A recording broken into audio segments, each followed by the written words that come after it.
Hello friends, this is Manju Kanna from Easy English in Tamil. இன்னைக்கு நம்ம பார்க்க போற டாபிக் என்ன அப்படின்னு பார்த்தீங்கன்னா, tips to speak English fluently. அதாவது இங்கிலீஷ் வந்து நம்ம எவ்வளோ சீக்கிரமா இங்கிலீஷை வந்து ஃப்ளூயண்ட்டா பேசுறதுக்கான 20 பிளஸ் டிப்ஸ் தான் பார்க்க போறோம்.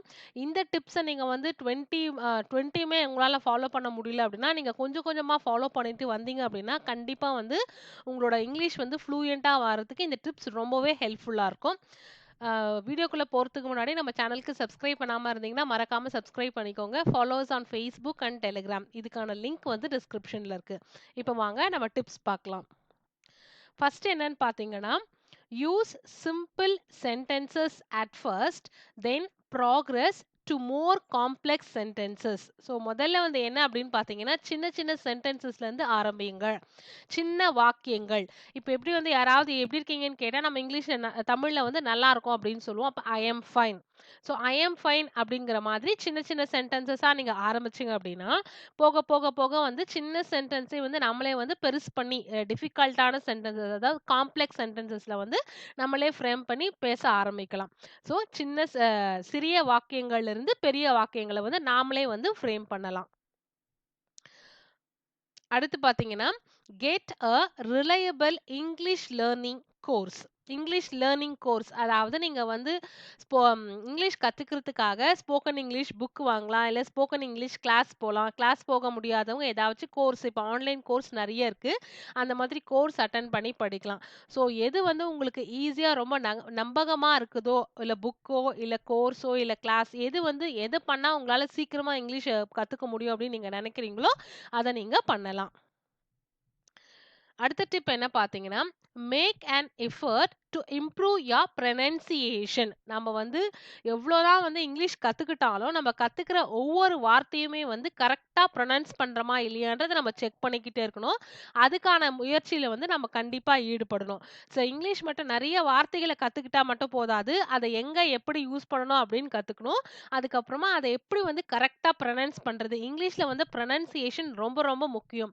ஸோ நம்ம பேசுற வார்த்தை வந்து எவ்ளோ ஸ்டைலிஷா இருக்கு அப்படிங்கிறத அந்த ப்ரொனன்சியேஷன்ல இருந்தா நம்மளால பார்க்க முடியும். ஸோ கண்டிப்பா இத நீங்க பார்க்கணும். அடுத்த point try saying something etcetera. இப்ப வந்து ஒருத்தர் நம்மகிட்ட ஒரு கேள்வி கேட்குறாங்க அப்படின்னா, ஹவ் ஆர் யூ? இல்ல வேற எங்கனாச்சும் நீங்க வேர் ஆர் யூ வொர்க்கிங்? இந்த மாதிரி எல்லாம் கேட்கும்போது, நான் இங்க வேலை செய்றேன் அப்படிங்கிற வார்த்தையோ சென்டென்ஸோட இங்கிலீஷ்ல நீங்க முடிச்சிடாம, எக்ஸ்ட்ரா கொஞ்சம் சேர்த்து சொல்லலாம். நான் இங்க இந்த பொசிஷன்ல வேலை செய்றேன். இத்தன வருஷமா வேலை செய்றேன் அப்படிங்கிறத வந்து நீங்க இங்கிலீஷ்ல சொல்லி சொல்லி எக்ஸ்ட்ரா சொல்லி சொல்லி பழகுனீங்க அப்படின்னா, உங்களுக்கு ஈஸியா வந்து இங்கிலீஷ் வந்து டெவலப் ஆகும். அடுத்த point practice speaking has well, not just reading and listening. So நம்ம வந்து இங்கிலீஷ் கத்துக்கிறோம் அப்படின்னு கத்துக்கிறதுக்கு ஆரம்பிச்சிட்டோம் அப்படின்னா வெறும் கவனிக்கிறது மட்டும் இல்லாம படிக்கிறது மட்டும் இல்லாம தினமுமே நம்ம என்னெல்லாம் கவனிக்கிறோமோ என்னெல்லாம் படிக்கிறோமோ அது இல்லாம வந்து நம்ம பேச்சு வார்த்தையில பிராக்டிஸ் பண்ணிக்கிட்டே இருக்கணும். ஸோ அதான் இங்கிலீஷ்ல சொல்லுவாங்க ஸ்கில்ஸ், இங்கிலீஷ் கம்யூனிகேஷன் ஸ்கில்ஸ்னு இருக்கு. Listening sorry listening, speaking, reading, writing இந்த மாதிரி. ஸோ நம்ம என்னவெல்லாம் வந்து கவனிக்கிறோம், படிக்கிறோம் அப்படிங்கிறத நம்ம ஸ்பீக்கிங்ல நம்ம பிராக்டிஸ் பண்ணணும். அப்பதான் வந்து இங்கிலீஷ் ஃப்ளூயன்ட்டா வரும். நம்ம வந்து கத்துக்க வச்சுக்கிட்டா மட்டும் போதாது. எவ்ளோ நம்ம பேசுறோமோ, அவ்ளோ பிராக்டிஸ் பண்றோமோ, அவ்ளோ ஃப்ளூயன்ட்டா நம்மளுக்கு இங்கிலீஷ் வரும். அதுக்கு அடுத்தது practice speaking English whenever you get a chance. So இப்போ வந்து எங்கெல்லாம் உங்களுக்கு இங்கிலீஷ்ல பேசுறதுக்கான சான்சஸ் கிடைக்குதோ அங்க வந்து நம்ம ஃபர்ஸ்ட்டா போய் பேச ஆரம்பிச்சிடும். ஸோ அந்த மாதிரியெல்லாம் நீங்க பேச ஆரம்பிச்சீங்க அப்படின்னா நம்மளுக்கு வந்து இன்னும் கொஞ்சம் கான்ஃபிடென்ஸும் வரும், இன்னும் கொஞ்சம் நல்லாவும் பேசலாம். அடுத்தது do not be afraid of making mistakes. So நம்ம பேசுகிற இங்கிலீஷில் வந்து பார்த்தீங்கன்னா தப்பு வந்துருமோன்னு சொல்லிட்டு அதை பற்றி யோசிக்கவும் கூடாது, பயப்படவும் கூடாது. ஏன்னா முதல்ல ஸ்டார்டிங் ஸ்டேஜில் எல்லாருக்குமே வந்து கண்டிப்பாக வந்து தப்புகள் வரும் இங்கிலீஷில் பொறுத்த வரைக்கும். அதாவது கிராமர் மிஸ்டேக்லாம் இல்லை ப்ரொனன்சியேஷன் மிஸ்டேக்காக இருக்கலாம், எது வேணா இருக்கலாம். ஸோ தப்புங்கிறது ஸ்டார்டிங்கில் கண்டிப்பாக வரும். அதை நீங்கள் கொஞ்சம் கொஞ்சமாக தான் ரெக்டிஃபை பண்ண முடியும். நான் தப்பெல்லாம் சரி பண்ணிட்டு தான் நான் அப்புறம் அப்படி பேசுவேன் அப்படின்னா கண்டிப்பாக அவங்க வந்து இங்கிலீஷ் பேசவே முடியாது. ஸோ பேச பேச தான் நாம என்னெல்லாம் தப்பு பண்றோம் அப்படிங்கிறது நம்மளால கண்டுபிடிச்சு அதை ரெக்டிஃபை பண்ண முடியும். லேர்ன் ஃப்ரம் யுவர் மிஸ்டேக்ஸ் தான். இது நான் ஆல்ரெடி சொன்ன மாதிரி தான். நம்மளோட தவறுகள்ல இருந்து அப்புறம் வந்து நம்ம தவற வந்து திருத்திக்கலாம். என்ன தப்பு பண்ணியிருக்கோம் முந்தின சென்டென்ஸ்ல, இப்ப பேசும்போது நம்ம எத வந்து தப்பு இல்லாம பேசணும் அப்படிங்கிறத வந்து நம்ம கத்துக்கலாம். Get English speaking friends and practice speaking with them. So நம்ம ஃப்ரெண்ட்ஸ் எல்லாம் வந்து இங்கிலீஷ் ஸ்பீக்கிங் ஃப்ரெண்ட்ஸ் மாதிரி இருந்தாங்கன்னா, நமக்கு தெரிஞ்ச இங்கிலீஷ் வந்து அவங்க கிட்ட நல்லா பிராக்டிஸ் பண்ணலாம். ஸோ அந்த மாதிரியான ஃப்ரெண்ட்ஸ் கிட்ட நம்ம வந்து பேசி பழகலாம். Try learning some new words every day. So இந்த டிப்ஸ் அண்ட் ட்ரிக்ஸ்ல பார்த்தீங்கன்னா, இது ரொம்பவே வந்து முக்கியம். தினம் தினம் நம்ம வந்து நம்மளால எவ்வளோ முடியுமோ, அவ்வளோ வந்து வேர்ட்ஸ் கத்துக்கலாம். அந்த வேர்ட்ஸ் கத்துக்க கத்துக்க நம்மளோட நம்ம வொக்காபுலரி இதுவும் இன்க்ரீஸ் ஆகும். நம்ம அதே மாதிரி அந்த வேர்ட்ஸும் பிராக்டிஸ் பண்ணோம்னா, நம்ம இங்கிலீஷ் சென்டென்சஸும் இன்னும் கொஞ்சம் ரிச்சா இருக்கும். ஸோ நம்மளால முடிஞ்ச வரைக்கும் ஒவ்வொரு நாளைக்கு அல்லது 1 வேர்ட், 2 வேர்ட் அப்படின்னு சொல்லி நம்ம ஒரு டார்கெட் வச்சுட்டு படிச்சுக்கிட்டே கத்துக்கிட்டே வரலாம்.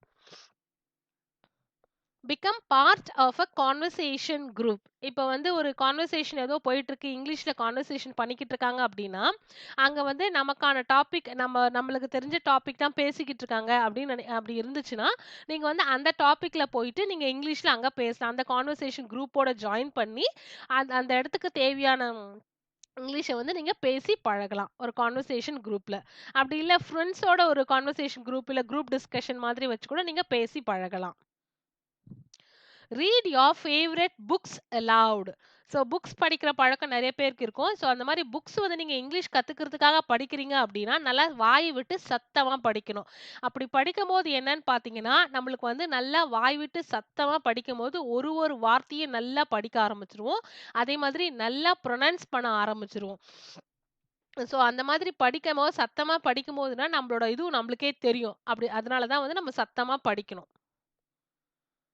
அதுக்கப்புறம் பார்த்தீங்கன்னா, ட்ரை திங்கிங் இன் இங்கிலீஷ். இது ரொம்பவே முக்கியம். இங்கிலீஷ் கத்துக்கணும் அப்படின்னு நெனைக்கிறதுக்கு ஃபர்ஸ்ட் என்னன்னு பார்த்தீங்கன்னா, நம்ம வந்து எதையுமே வந்து தமிழ்ல திங்க் பண்ணக்கூடாது. எடுத்த உடனே நம்மளோட யோசனை வந்து இங்கிலீஷ்ல இருக்கணும். நான் வந்து இங்கிலீஷ்ல திங்க் பண்ணணும். இப்போ வந்து நான் சாப்பிட போறேன், நான் தூங்க போறேன் அப்படிங்கிறத வந்து நீங்க தமிழ்ல திங்க் பண்ணக்கூடாது. ஐ அம் கோயிங் டூ ஸ்லீப் அப்படின்னு வந்து நம்ம இங்கிலீஷ்லயே திங்க் பண்ணோம் அப்படின்னா, கண்டிப்பா சீக்கிரம் இங்கிலீஷ் கத்துக்கலாம். Have confidence whenever you speak. இதையும் நான் ஆல்ரெடி சொல்லியிருக்கேன். முதல்ல நான் வந்து எப்பலாம் நம்ம பேசுறோம் அப்படின்னா, நம்ம ரொம்ப நம்பிக்கையோட பேசணும். நம்ம பேசுறது தப்பா, சரியான்றது நெக்ஸ்ட்டு. ஆனா நம்ம இங்கிலீஷ்ல பேசுறோம். நமக்கு வந்து நம்பிக்கையா வந்து நல்லா பேசுவோம் அப்படின்ற நம்பிக்கை உங்களுக்கு இருந்துச்சுன்னா, கண்டிப்பா நீங்க இங்கிலீஷ்ல சீக்கிரமா பேசலாம். Learn to listen better. So learn to listen better. கத்துக்கிறதுக்கு வந்து முதல்ல நீங்க நல்லா கவனிக்கணும். நம்மள சுத்தி யாரெல்லாம் இங்கிலீஷ் பேசுறாங்களோ, பேசிக்கிட்டு இருக்காங்களோ, அந்த மாரி இங்கிலீஷ் பேசுறதுல நம்ம கவனிச்சுக்கணும். நம்மளுக்கு தெரிஞ்ச வார்த்தைகள் இல்லாம புதுசா நெறைய வார்த்தைகள் பேசுவாங்க இல்லையா? அந்த மாதிரியான வார்த்தைகள வந்து நம்ம கவனிச்சு அத கத்துக்கலாம். அதோட இங்கிலீஷ் மீனிங் என்ன? தமிழ் மீனிங் என்ன? அத எப்படி வந்து சென்டென்ஸ்ல யூஸ் பண்றது? அப்படிங்கிறத நம்ம கத்துக்கலாம். Watch children's cartoons. Children's cartoons வந்து பார்க்கலாம். அதுல பார்த்தீங்க அப்டின்னா, ரொம்ப சிம்பிள் இங்கிலீஷ் தான் யூஸ் பண்ணுவாங்க. ஸோ அத பார்க்கும்போது நம்ம ஈஸியா வந்து கத்துக்கலாம். அந்த கார்ட்டூன்ஸ் மட்டும் இல்லாம ஸ்டோரி புக்ஸ் எல்லாம் பார்த்தீங்கன்னாவே, இங்கிலீஷ்ல வந்து ரொம்ப ஈஸியா குடுத்துருப்பாங்க. நம்ம ஒன் டைம் படிக்கும்போதே அத வந்து நல்லாவே புரிஞ்சுக்கலாம். ஸோ அந்த மாதிரி நீங்க சிம்பிள்ல இருந்து ஆரம்பிச்சீங்க அப்டின்னா, அப்புறம் வந்து காம்ப்ளெக்ஸ் சென்டென்சஸோ, ஸ்டோரீஸோ ஃப்ரேம் பண்றது நம்மளுக்கு ஈஸியா இருக்கும். படிக்கிறதுக்கும் ஈஸியா இருக்கும். சின்ன கதையிலேருந்து ஆரம்பிச்சு ரொம்ப நியூஸ் பேப்பர் இங்கிலீஷ் வரைக்கும் நம்மளால நல்லா படிக்க முடியும். Record yourself speaking and have friends listen and comment on the recording. So இப்போ நீங்க இங்கிலீஷ் பேசுறதுக்கு யாருமே இல்ல அப்படின்னா கூட பரவாயில்ல. நீங்க பேசுற இங்கிலீஷை வந்து நீங்க ரெக்கார்ட் பண்ணணும். நீங்க ஃபர்ஸ்ட் வந்து என்ன பேச போறீங்க அப்படின்றத நீங்க ஃபுல்லா ரெக்கார்ட் பண்ணிட்டீங்கன்னா, அதை வந்து நீங்களும் கேட்கலாம். அல்லது உங்க ஃப்ரெண்ட்ஸ் கிட்ட குடுத்து கேட்க சொல்லலாம். அதை வந்து எப்படி பேசியிருக்கேன், தப்பு எங்கனா பண்ணியிருக்கேனா, அந்த மாதிரி சொல்லிட்டு கமெண்ட் வந்து உங்க ஃப்ரெண்ட்ஸ் கிட்ட இருந்து கேட்டு வாங்கிக்கலாம். ஸோ அப்படி பண்ணும்போது உங்களோட வாய்ஸ் உங்களுக்கு எப்படி இருக்குன்னு தெரியும். எப்படி நீங்க ப்ரொனவுன்ஸ் பண்ணியிருக்கீங்கன்னு தெரியும். அது ஏதாவது தவறு இருந்தா உங்களால கண்டுபிடிக்க முடியாத சில மிஸ்டேக்ஸ வந்து மத்தவங்க பார்க்கும்போது அது கண்டிப்பா தப்பு இருந்துச்சுன்னு அவங்களுக்கு தெரியும். ஸோ அந்த மாதிரி அவங்க சில மிஸ்டேக்ஸ் எதுனா சொன்னாங்கன்னா, நம்ம வந்து அதுலேருந்து நம்மளோட இங்கிலீஷ வந்து மிஸ்டேக்ஸ வந்து ரெக்டிஃபை பண்றதுக்கு ரொம்பவே இது யூஸ்ஃபுல்லா இருக்கும். Practice speaking English in front of a mirror. So முதல்ல வந்து நம்ம ரெக்கார்ட் பண்றோம் நம்மளோட வாய்ஸ கேட்கறதுக்காக. அதுக்கப்புறம் நாம எப்படி பேசுறோம் அப்படிங்கிறது நம்ம ஃபேஸ் வந்து இங்கிலீஷ் பேசும்போது எப்படி இருக்கு? ஒரு மாதிரி பயமா இருக்கா? நல்லா கான்ஃபிடென்ஸா பேசுறோமா? போல்டா பேசுறோமா? அப்படிங்கிறத நீங்க வந்து மிரருக்கு முன்னாடி நின்னு பேசுனீங்கன்னா, நீங்க பண்றது எல்லாமே வந்து உங்க மிரர்ல வந்து உங்களுக்கே நல்லா தெரியும். ஸோ அந்த மாதிரி நீங்க பிராக்டிஸ் பண்ணீங்கன்னா, அது இன்னுமே நல்லாருக்கும் இங்கிலீஷ் பேசுறதுக்கு. Retell a story or a joke in English. So ஏதோ ஒரு ஜோக்கோ, இல்ல கதையோ படிக்கிறீங்க நீங்க தமிழ்ல அப்டின்னா, நம்ம வந்து அத ரீடெல் பண்ணணும். அதாவது இங்கிலீஷ்ல வந்து சொல்லி பார்க்கணும். அப்படி சொல்ல வரல அப்டின்னா, ஃபர்ஸ்ட்டு நீங்க ஒரு பேப்பர்ல கூட எழுதிக்கலாம். அந்த தமிழ் கதையோட அர்த்தத்த வந்து அப்படியே இங்கிலீஷ்ல எழுதிட்டு, அதுக்கப்புறமா வந்து அந்த கதைய நம்மளுக்கு வாயில சொல்ல வருதா அப்படிங்கிறத நீங்க பிராக்டிஸ் பண்ணலாம். Speak the English you know. So, உங்களுக்கு தெரிஞ்ச இங்கிலீஷ் இதுலருந்து நீங்க முதல்ல பேச ஆரம்பிச்சுருங்க. நான் வந்து எல்லாத்தையும் கத்துக்குவேன். நான் ஃபுல் கிராமர் பார்ட் கத்துக்கின்னு, ஃபுல் வெக்காபுலரிஸ் கத்துக்கின்னு, ஃபுல்லா எந்த மிஸ்டேக்ஸ் இல்லாம கத்துக்கிட்டு தான் நான் பேசுவேன் அப்டின்னா, அது கண்டிப்பா சாத்தியமே இல்ல. ஸோ, உங்களுக்கு எந்த அளவுக்கு இங்கிலீஷ் தெரியுமோ, அதுலருந்து ஸ்டார்ட் பண்ணுங்க. அதுலருந்து ஸ்டார்ட் பண்ணி டெய்லி புது வேர்ட்ஸ் கத்துக்கலாம். டெய்லி புது சென்டென்சஸ் கத்துக்கலாம். அந்த மாதிரி நீங்க பிராக்டிஸ் பண்ணீங்க அப்டின்னா, சீக்கிரம் இங்கிலீஷ் பேச ஆரம்பிக்கலாம். Let English B all around you. So இது ஆல்ரெடி சொன்ன மாதிரி தான். உங்கள சுத்தி வந்து இங்கிலீஷ் இருக்கிற மாரி நீங்க பார்த்துக்கணும். எப்படின்னா, இங்கிலீஷ் பேசுற ஃப்ரெண்ட்ஸ் கிட்ட பேசி பழகணும். நல்லா இங்கிலீஷ் புக்ஸ் படிக்கணும். இங்கிலீஷ் சேனல்ஸ் எல்லாம் பார்க்கணும். இதெல்லாம் பண்ணீங்க அப்படின்னா, கண்டிப்பா வந்து நீங்க இங்கிலீஷ் வந்து ஈஸியா கத்துக்கலாம். ஸோ, இந்த டிப்ஸ் எல்லாம் உங்களுக்கு ரொம்பவே யூஸ்ஃபுல்லா இருக்கும்னு நெனைக்கிறேன். இந்த டிப்ஸ் எல்லாமே என்னால முடியல அப்படின்றவங்க, குறிப்பிட்ட எந்த டிப்ஸ் எல்லாம் உங்களுக்கு ஒர்க் அவுட் ஆகும் அப்படிங்கிறத பார்த்து நீங்க செலக்ட் பண்ணி அந்த டிப்ஸ ஃபாலோ பண்ணீங்க அப்படின்னா, கண்டிப்பா உங்களால இங்கிலீஷ் வந்து ஃப்ளூயன்ட்டா பேச முடியும்.